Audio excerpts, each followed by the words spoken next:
Hello everyone, welcome back to the final part of the Lamborghini Sian Technic build. If you watched my other three parts, you'll see how we got to this part right here. We got almost everything together. We just got to put the doors and the front clip on, and then the Lamborghini is finished. It's going to be incredible. I have loved building through this Lego, and we have 2 boxes left to finish out the whole thing.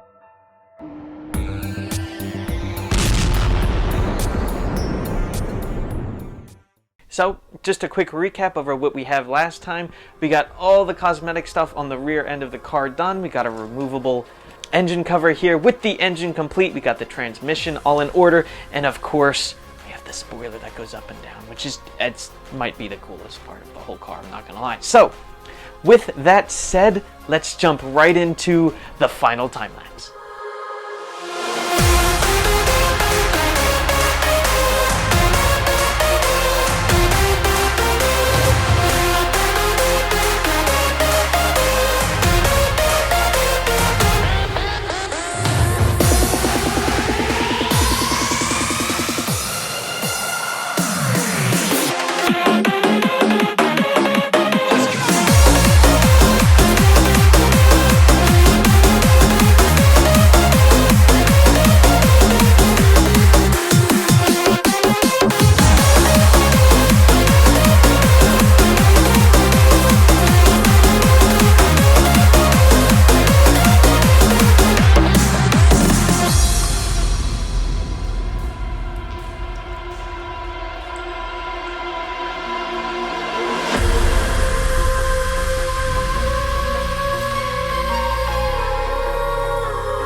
Behold the almost complete Lamborghini Sian. All right, we have a single wheel to put on and then it will be complete. But I just wanted to show you guys this before I finished the whole thing. Just look at the wheels that come with this. All right, this is the largest wheel from Lego I have ever seen. I mean, it's huge to go with this car, but also it's incredibly detailed. This is a custom-made Lamborghini wheel.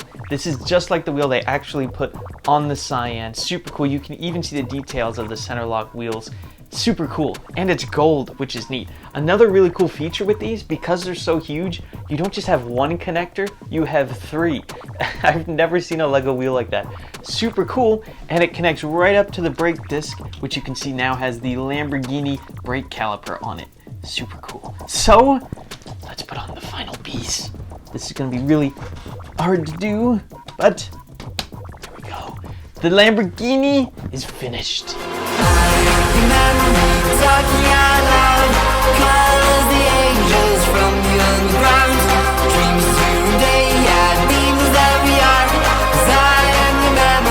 Tracking you down.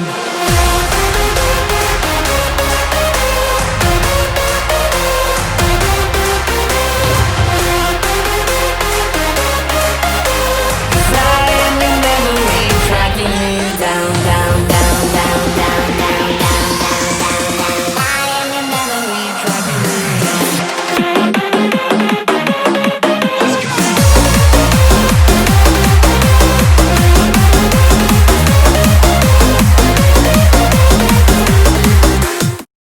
So as you've probably noticed, we have these scissor doors, fully functional and on the car. You can push them up with little buttons on the roof, and as you probably saw in the time lapse, I just kept doing this over and over because it's just really neat. But something really cool about the doors, not only are they scissor doors, but they actually go diagonally and sort of line up with the air intake as they do on the actual car, and that's not easy to do with Legos. That is something really neat and a cool touch they added on there. And speaking of which, this whole car, I love how it looks. You know, they made the Porsche 911 something something, and then they made the Bugatti Chiron, which I thought about getting, but I didn't really like how it looked. I don't think it looked totally like a Chiron. Some of the proportions are weird to fit in everything, but this car with the Cyan, it looks just like the actual Lamborghini Sian. I love how this Lego looks, and I will be displaying it up here instead of my Murcielago SV, which is kind of sad, but I mean, this is cooler. And they nailed it with the design. Not only does it have the V12 and the transmission and the steering and the suspension and the wing and the doors and everything, but it looks like the actual car. They packaged it so well. And one of the neat ways they did that is with all these flexible pieces here, and they kind of emphasize the big lines of the cars. I mean, having something curved on a Lego is not easy, but they did it really well with all these bent pieces around the car, and it's so cool how they connected everything. Another touch I really like is the headlights. So the Cyan debuted Lamborghini's kind of super cool Y-shaped LEDs, and it's a super complicated mechanism in here to house these Y-shaped pieces, but they absolutely nailed it. It looks just like it does on the real car, as well as all the details, like these little grill pieces in the middle, and then the splitter around the headlights and the different colors and everything. Super cool. But while we're up front, we can check out the bonnet, I guess I should say, or the frunk. And check it out. I mean, not only does this open, you actually have like little struts that go with it to help hold it up. And I love how it's almost soft closed. Check this out. It's so cool. But while we're in the bonnet, you can see we have a little luggage bag. Check it out. You can put a little luggage in the frunk. And as well, we have this special badge here. So this is normally where I think the VIN number of the real car would go, but instead we have the actual specific number for this car. This is a unique piece that comes with the Lamborghini that is, you know, this number is special only to this car. Super cool, and that just makes it even more special. I love that. And we can just put the little package back in here. Super cool. But yep, that's really all we have. I mean, the car is complete. I mean, we can just put the spoiler up again because that's really cool to see. And just, I'm so happy with this. You know, we got working suspension, we got the paddle shifters, the steering, everything, and just look at the size of this thing. So, yeah, that concludes it. Thank you for watching. We will have another special video coming out just showing me time-lapse building it from beginning to end with no breaks in the middle. So stay tuned for that, but thank you for watching. See you later.